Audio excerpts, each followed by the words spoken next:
Welcome back to People Analytics. I'm your host, Lindsay Patton. Today I have with me Kate Walker, who is a business owner and leadership who specializes in HR. Welcome, Kate.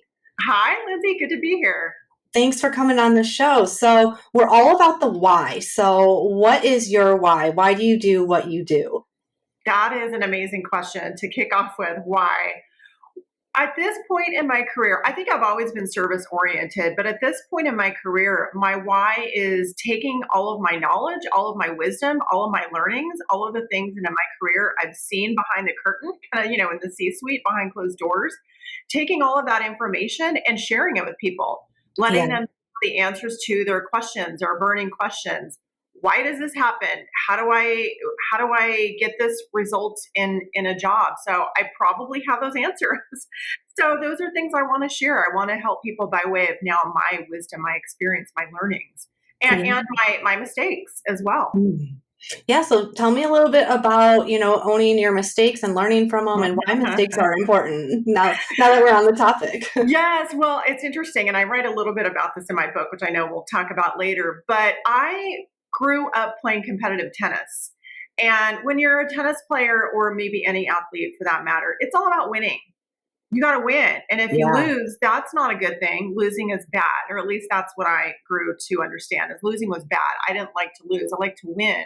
So I put myself for, the early parts of my career in places where I probably wouldn't get much feedback because I didn't want it, because I just wanted to, kind of stay my course and feel safe in my own ways that I was winning. And as I got into my career, I began to learn that I could get better at my career with feedback. So that was a big learning for me, and understanding that other people were smarter than me, were more experienced than me, and I should probably learn from them and tap into that. So it took me a long time to understand that failure is okay. It's not a bad thing. It's not a bad word. And we can learn from our failures. In fact, this is something I've been getting more experience in lately in being a business owner, is failure gives us clues to point us in another direction. Failure or feedback can give us clues. It's like, hey, let's shift a little bit and do this instead. So this has been a journey for me. And I'm in a place now where I'm much more open to the feedback and to advice and failure, so that I can learn from it and get stronger. That's awesome. And so one thing I also noticed is that you said service oriented, and that has been a trend on this podcast. I noticed that a lot of guests, they view their careers as an act of service. So explain, how your perspective of service is.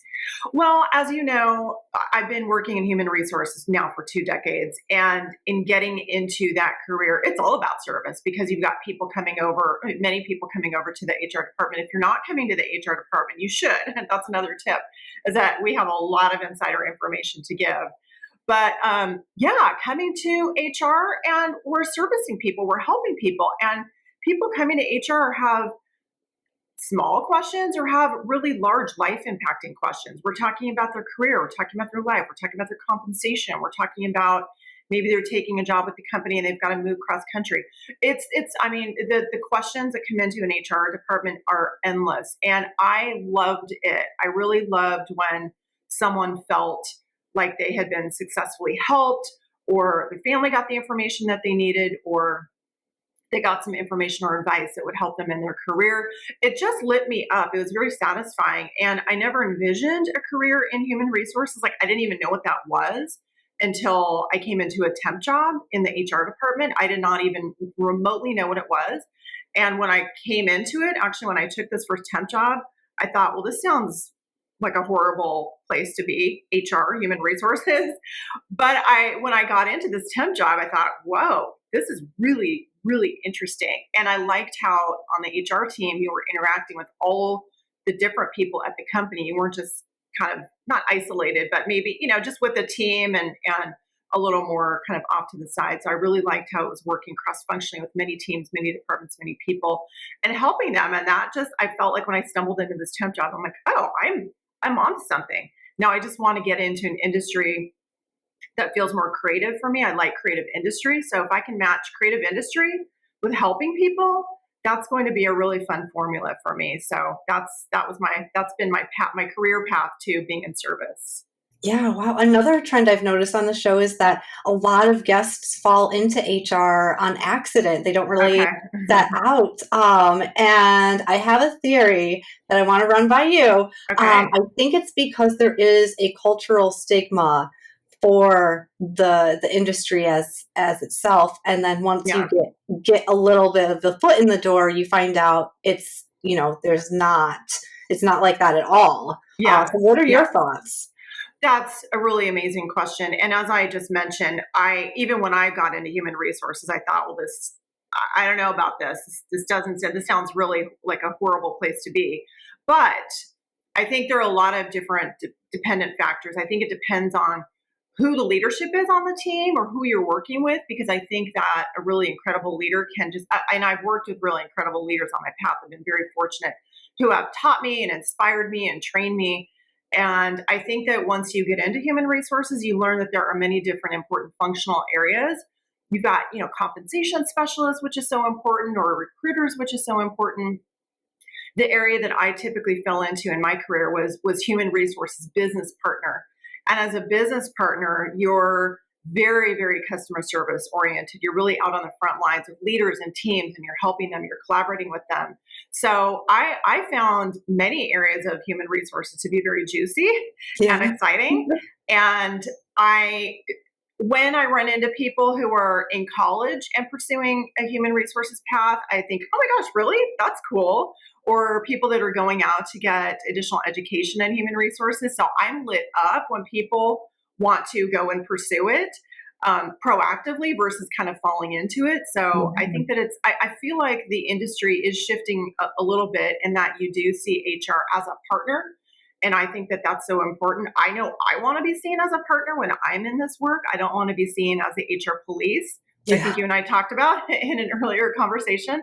That's not how I want to operate. So I know when I'm in an HR culture, I'm on an HR team, in an HR division, I really want the vision for that work to be partnership and not the sheriff, not the HR sheriff. Yeah. Yeah, definitely. And I know that you've seen success with initiatives, and that is something that you really encourage your clients to implement. So can we talk a little bit Yes. about successful initiatives in your career? Yes, absolutely. Do you want me to just share a few that I Yeah, really like? whatever Yeah. comes to mind.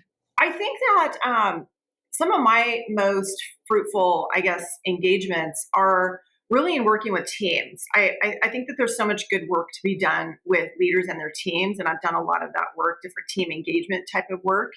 And I think that I think when teams can get together and have a bit of an open discussion platform, that can be very powerful. And I've done different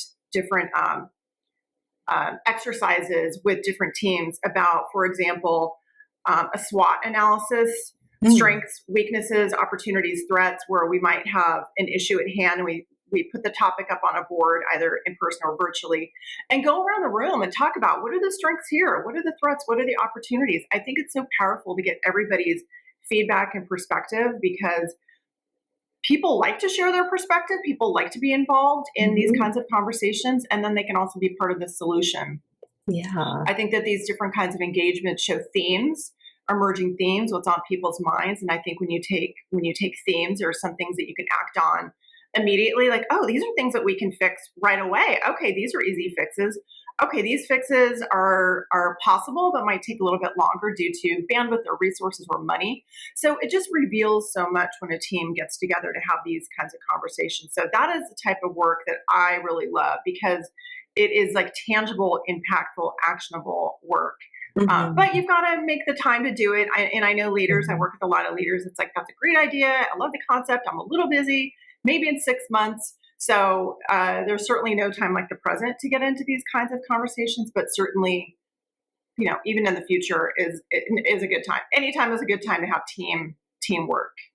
Yeah. And you mentioned that, people like sharing their perspectives. And I know that engagement surveys give them a lot of opportunity to share that perspective, and it's something Yes. you've had success with. Tell me a little bit about that. That's another tool that I really, really am very fond of, are engagement surveys, company-wide engagement surveys, which can also be called pulse checks, where Mhm. we're really getting a temperature for the company, their thoughts on how's leadership going, how's your personal development or your professional development going, what are your thoughts on the benefits. So there's a wide variety of questions that we can ask in an engagement survey, where we can get back the quantitative data. We can get, 75% of the company feels this way, or whatever, as well as qualitative data. I love qualitative data because that's really like Mhm. the rich data where people share their perspectives and points Yeah. of view. And I've worked at companies where the engagement survey has been taken very seriously. I think if you issue an engagement survey, you do have to have buy-in from the top, Mhm. because if the leadership is not bought into the survey and working with the survey results, you're going to lose trust in the employees who have taken their time to answer the survey, provide thoughtful Mhm. responses on the survey. And if they don't hear anything afterwards, like, whatever happened in the survey? Why did I bother Yeah. spending 20 minutes on that survey? So I think you really have to have leadership buy into a survey. But if you do, and if you have a good team helping facilitate the results, going out and having focus groups and really diving into, if the topic is benefits, a benefits focus group, it's like, hey, we're hearing that only 50% of you are satisfied with the benefits. Why? Help us understand. Mhm. What are we missing? Mhm. What aren't we doing? What can we be doing better? What's the benefit that you want that we don't have? So it's just another way, again, to solicit feedback and solicit points of view that the company can enact if appropriate and make it a better, stronger place to work. And I have seen engagement survey work like transform a company. And this is such an easy example, but it took kind of dedication and diligence. But I was in an engagement survey feedback session, and it was determined that communication, it sounds simple, communication could be better. So, what this group decided to do was refresh an all division meeting. We'd have an all division meeting maybe once a month, and the all division meetings were completely boring. I used to attend them. It's like, oh, when is this meeting over? So we knew it was a great chance to get this division together, getting everyone together one time, one place. But we knew we had to switch the agenda. We knew we had to give the agenda more meaning and more power. And over the course of about a year, and changing the agenda, tweaking the agenda, giving people a chance to come in and present, giving different people from the division a chance to present and come in and share ideas or share thoughts or share project updates. Those meetings went from being dreaded, like, oh my God, we got to go to the all division meeting, to when's the next one? Can we do it twice a month?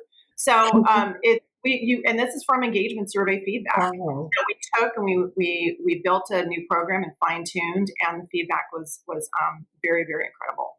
Yeah. So, how do you build a survey that motivates people to share their perspectives? Because as humans, we're asked to take so many surveys. Yes, yes. So, how do you create one that really gives you the information you need? I think that you can't issue too many surveys. I think that's something you Mhm. have to be mindful for, because I know if I'm getting a survey every 2 weeks or once a month, I'm going to start tuning out. It's like, what do you need now? Yeah. So that's something I think companies need to be mindful of, is what surveys are we doing at the company? How often? What's the cadence? So I think for a company-wide engagement survey, I think that once a year, I'd recommend once a year to do an engagement survey, because then people know we can also measure the results year over year. Mhm. So I think that you don't want to give people survey fatigue. Yeah. And then you need to know what are we asking and why? What are we getting at? And certainly you don't want to ask questions that you would never be able to work on or fix. So I think it's got to be realistic questions about leadership, questions about professional development, questions about benefits, compensation. I think those are very fair questions to ask. And then I think you're alluding to, maybe, do employees trust that their feedback would be kept anonymous or private? And Right. that I'm actually working with a company right now where we're about to launch a survey. And that's a big question, is, are employees going to trust what we're doing with the survey? So in this particular case, this is a survey that's being outsourced to a vendor. The vendor will, in tandem with the work group, but the vendor will build the survey. The vendor will send out the survey, receive back the survey results, and then coordinate the results. So we actually won't know who said what. There will be qualitative fields that you can answer. And I mean, you could potentially read it and say, oh, that's Jane's voice. That's something Jane would say. So you can start to do that, but I just think that that's not a good use of time. I think it's like, look, if it was Jane, who cared? What did she say? And can we do anything with this feedback or not? So I think that making a survey personal is very dangerous. And that's something that I do not promote, is really trying to find out the who.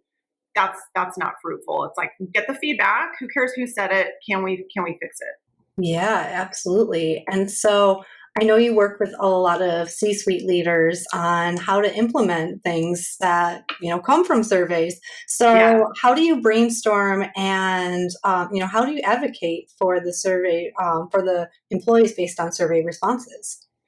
Well, like I mentioned previously, it has to start at the top. The leadership has to want the survey. The leadership has to want the questions, has to buy into the questions, the themes that we're asking, and has to buy into the process. It's like, look, like I said, once we do this, we owe it to the employees to share the feedback. So there are a lot of different checkpoints on, are we doing the right thing? Are we in integrity? Are we launching this in the right way? Are we? It's a careful process. It really is. So it's in my role, I'm helping. I'm helping the leadership team understand these important checkpoints and their part in the process. And then I'm also helping by way of different communication processes, helping the employees feel like what we're doing is for the benefit of the company. It's where we're acting in integrity and honesty, and we're going to protect their responses in the best way that we can. But it's all in an effort to help make the company a better place to work. So it's not a snap of the finger engagement survey. It does take different checkpoints to make sure everybody feels comfortable and is bought into this particular process. Yeah, so let's take the last few minutes we have to talk about your book. Yes. So exciting, and Thank you. congratulations. So tell us about it. The book I've been writing for a couple of years. It's been a labor of love, I guess you could call it. I've been writing it for a couple of years. And it's been one of those things on the vision board where the book, it's kind of over there, kind of parked in the distance, and I chip away at it. And about 18 months ago, I met up with a publisher who I shared some of my stories with, and the publisher said, "Yeah, this could be really interesting. I think you should do it." So at that point, I thought, okay, this is no longer just a bit of a dream. This is a reality. I'm going to do it. So I've been working on the book. It's called A Candid Conversation. I named it A Candid Conversation because I share very candid stories about myself. And the book starts in my youth and just lessons that we learn as a kid. And growing up, we learn a lot of lessons. We're really programmed in a lot of ways. We see a lot of things, and it helps shape our personality for better or for worse. So taking the lessons I learned and then talking about how they influenced my 20s and 30s and different decisions I made there, for better or for worse, some good decisions and not good decisions. Also, my career is a through line in the book on how I got into HR and had a really beautiful journey in HR. Then I left my big corporate job to come out and be a consultant to do my own thing. So the book is called A Candid Conversation because I share very open, candid stories. But then it's called A Candid Conversation: Lessons in Life, Love, and Leadership, because I touch on different areas in the book that pertain to my life in relationships and dissolving relationships and career and making different career choices. So I really hope that the book is one of empowerment, especially for women. I hope it's one of inspiration. I hope that women maybe see themselves in my stories and think, okay, if she can do that, I can do that. Or she did that and I kind of want to do that. So it's not only stories, but it's lessons and advice on some things I wish I'd known on my journey, even from being back in my youth to present day. Like, what are some business things I wish I would have known coming out to be an entrepreneur, run my own business? So it's a really diverse book. I'm really proud of it. It's also a very vulnerable time where sometimes I wake up, I'm like, what am I doing? Why am I doing this? This is crazy. But again, going back to service, if I can be of service to someone who reads the book or comes across it and they find something that resonates, then that makes it all worth it to me. Then I feel like, okay, my courage and my risk is paying off because someone found value Yeah. in what I shared. Yeah, and that was my next question too about vulnerability because you really, really put yourself out Yes. there. So Yes. tell me about your relationship with vulnerability. Is it something that you had to force yourself to get comfortable with? Are you even comfortable with it? Let's talk about that. That's a great question. Vulnerability, I don't think is ever comfortable. Yeah. Not for me. With this book, especially, sometimes I'm sitting there, I think, why, Kate, why are you doing this? This is very vulnerable. So the book comes out October 24th, but there's still a lot going on behind the scenes. I'm in pre-reader phase right now. I have 7 people pre-reading the book. One of them was a former colleague who's become a friend, and she just got the book yesterday, and she's already texting me like, oh my gosh, like this is wow, I'm so like proud of you. I'm like, I can't believe she's reading this book. Like it's like I almost want strangers, like maybe if a stranger read the book it wouldn't feel so vulnerable, but I thought, no, people I know will read the book, and I'm okay with that. So being vulnerable is something that I think I'm practicing more and more as I get older. It's not vulnerability, especially when I talk about my youth stories of playing competitive tennis. You don't want to be vulnerable. Like, you don't Yeah. want to like lose and feel vulnerable. You want to win and feel powerful. So learning that vulnerability is okay. It's a beautiful human feeling. And if you're feeling vulnerable about something, it probably means you're in a season of taking a chance with something or taking a risk with something or putting yourself out there, trying something new. So that's what I'm trying to tell myself is I'm in this season of doing something new and trying something new and putting it out there. So it's helping me stretch and grow. And it is uncomfortable, and discomfort feels not good. And I definitely have methods which I share in the book for getting over some of the discomfort. I take many walks throughout the day to just decompress. But it's a interesting place to be vulnerability. I'm having to practice it a lot. Yeah, and I feel like as, a culture, we are starting to appreciate vulnerability more, and vulnerability is being rewarded and, supported, because I feel like we're in an era where we kind of just want human connection and we want to Yes. feel seen and heard. Yes. Yes.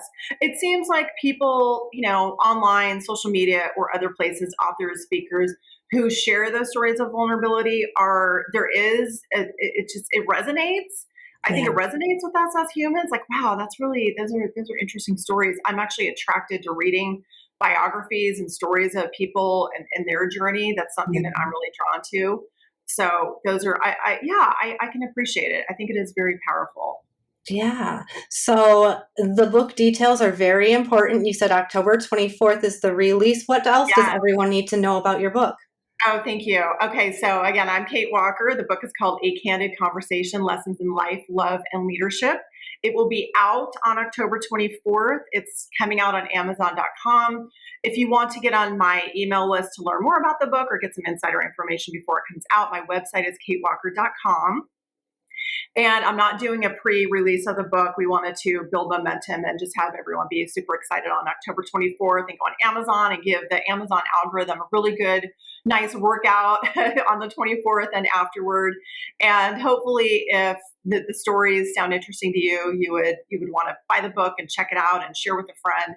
So again, I'm really hoping to be of service with this book, and I'm so appreciative that people might want to check it out on Amazon, and it will be in other book areas, Barnes & Noble, et cetera, after the 24th, but that's where you can find it.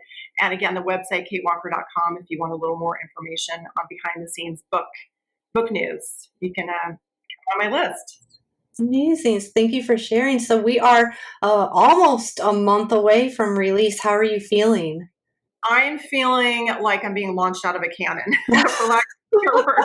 It's really, there's a lot of behind the scenes work to do, a lot of little details, and dotting the I's, crossing the T's. As I mentioned, I'm in pre-reader phase where I've got a small group of people reading the book, and I've got people giving me, texting me saying, oh my gosh. So I just feel very heightened in my emotions right now, but I'm also feeling proud that I actually did it. I didn't hold it back. I didn't say, no, we're not going to do this. I'm going forward. And again, I've got to go forward with that service mentality in mind. Like, I'm really hoping that these stories, that these lessons, advice impact women. So it's a very, it's a season, a very big season of a lot of change and a lot of vulnerability. And that's, some days I feel empowered and excited. Some days I'm like, oh my gosh, this is crazy. What am I doing? It's a lot of emotions. Oh, well, thank you for being open about it and vulnerable. And I just appreciate our conversation so much that we've had. It's been so great getting to know you, learning about your book. But before we part, do you have anything that you would like to add or think that I missed? Good question. I would say I work as an HR consultant. So if anybody is curious about how they might work with me, certainly come over to katewalker.com and we can talk about ways we might be able to work together. And like we've talked about, I really just want, especially with the book coming out, just want to let women know, like, take a chance, go for it, do the thing, put yourself out there, do the thing. I think it's just, I think it's just such an exciting time for especially women. It's an exciting time for women. It's an exciting time to be a woman in career right now, a woman, just in the world. So I'm just feeling really excited about that. So I love that. What a great thing to end on.